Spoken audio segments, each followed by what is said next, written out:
عزیز اساتذہ کرام اور میرے عزیز ساتھیوں، السلام علیکم۔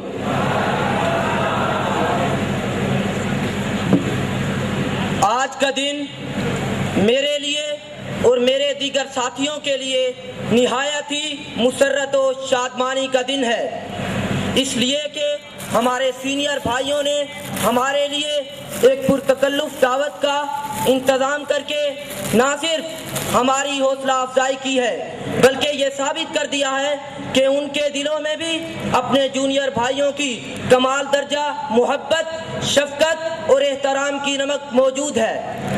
برادران، تعلیمی اداروں میں زیر تعلیم طلباء مختلف اطراف و اکناف سے آ کر داخلہ لیتے ہیں۔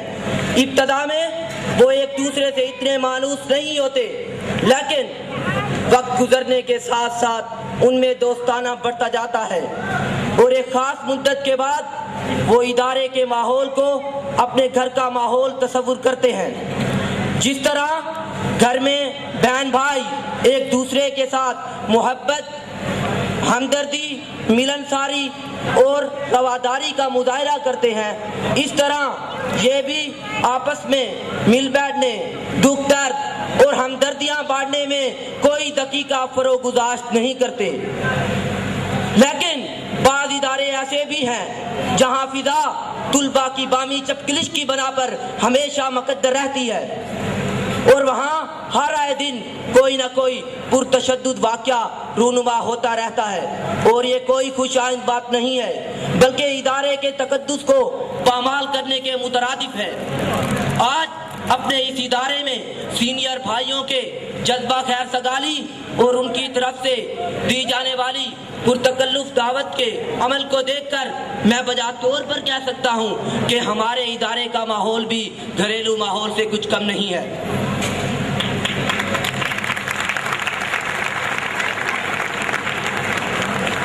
اور اس میں محبت اور مودت کی فضا قائم کرنے میں معزز اور محترم اساتذہ کی کاوش کو قطعاً نظر انداز نہیں کیا جا سکتا۔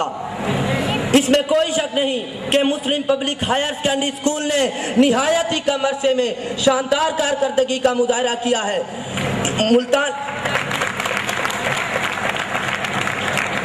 ملتان شہر میں کالجوں کی کمی نہیں ہے، اچھے اور نامور ادارے تو موجود ہیں، لیکن جو تعلیمی معیار مسلم کالج نے قائم کیا ہے نہ صرف قابل دید ہے بلکہ قابل تقلید بھی ہے۔ ہم طلباء جماعت داہم اپنے سینئر بھائیوں کی طرف سے دی جانے والی پرتکلف دعوت پر ان کے تہ دل سے شکر گزار ہیں اور ہم دعا کرتے ہیں کہ اللہ تعالیٰ انہیں تعلیمی میدان میں کامیابیوں اور کامرانیوں سے ہمکنار کرے،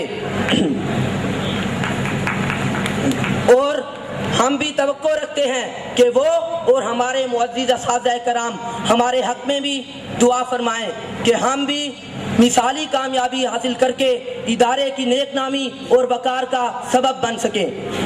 میں دعا کرتا ہوں کہ اللہ تعالیٰ اس ادارے کو دن دگنی اور رات چوگنی ترقی عطا فرمائے۔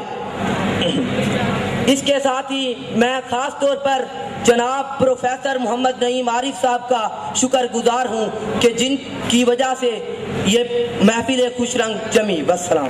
ماشاءاللہ ماشاءاللہ، دیکھیں سلمان بھائی کتنے پیارے انداز میں بھائی نے اظہار تشکر کیا ہے۔ بالکل بالکل، یہ واقعی قابل تحسین بات ہے کہ اتنی سی عمر کے اندر اتنی اچھی تقریر اور اتنی اچھی گفتگو کر جانی یار، لیکن آپ بھی تو کسی سے کم نہیں۔ نہیں میں تو اس قابل نہیں یار، آپ تو بہت اچھے اسپیچ کرتے ہیں، آپ تو ایک بڑے شاندار مقرر ہیں۔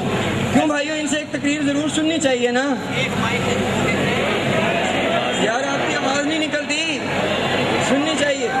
تو میں آپ سے ملتمس ہوں کہ سیرت النبی صلی اللہ علیہ وسلم پر اپنے خیالات کا اظہار کریں اور روشنی ڈالیں۔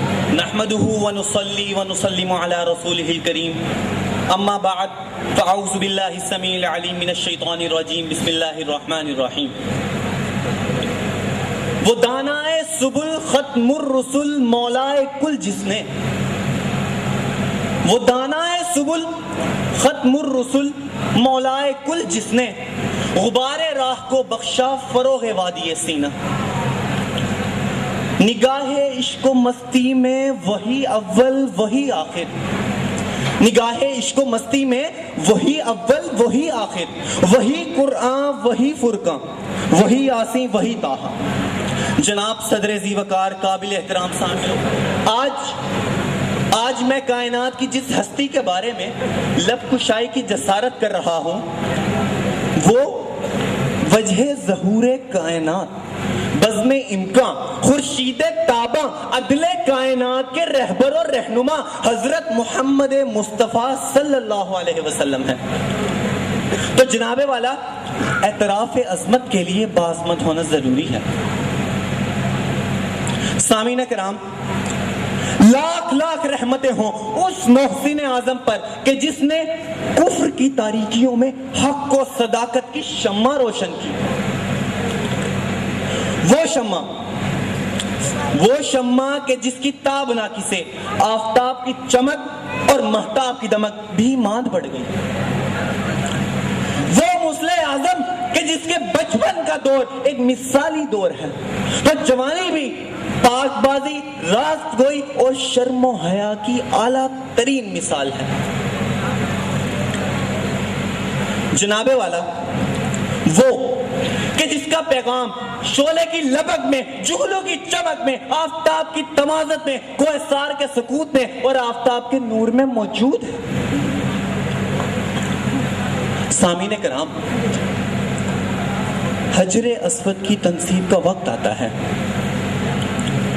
ایک جم غفیر ہے، ایک سورش ہے، ایک ہنگامہ ہے۔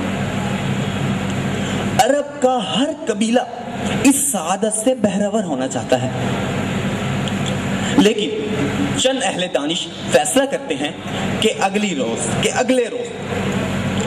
جب آفتاب کی لرزتی ہوئی کرنیں صبا کے دامن کو چاک کرتی ہوئی کرۂ ارض پر نمودار ہوں گی، تو جو شخص سب سے پہلے بیت اللہ میں داخل ہوگا وہ اس کا فیصلہ کرے گا۔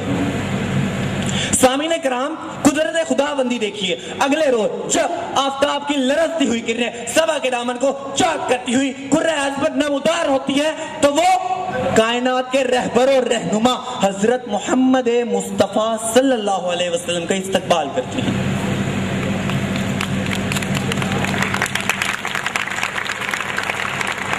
سامعین اکرام، پھر اس عظیم منصب کا فیصلہ تو دیکھیے کہ حجر اسود کو ایک چادر میں رکھ دیا جاتا ہے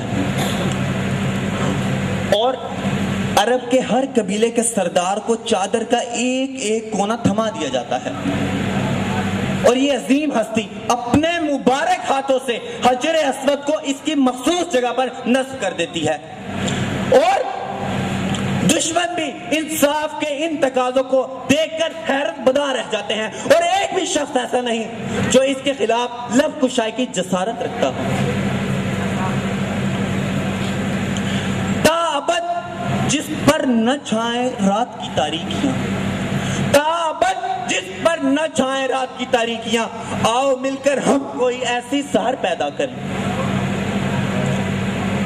سامعین و کرام، بہت ہی دکھ اور افسوس کی بات ہے کہ ہم ہی تھے جنہوں نے درہ خیبر کو اکھاڑا، ہم ہی تھے جنہوں نے یورپ کے کلیساؤں میں اذانیں دی، ہم ہی تھے جنہوں نے افریقہ کے تپتے ہوئے صحراؤں میں علم اسلام بلند کیا، اور آج ہم نے دین سے منہ موڑ لیا ہے، دین کو پسے پش ڈال دیا ہے۔ ضرورت صرف اس بات کی ہے کہ اسوہ کامل کو اپنی زندگیوں کا حاصل بنا لیں۔ اور آخر میں میری اللہ رب العزت سے یہی دعا ہے، یا رب عطا ہو مجھ کو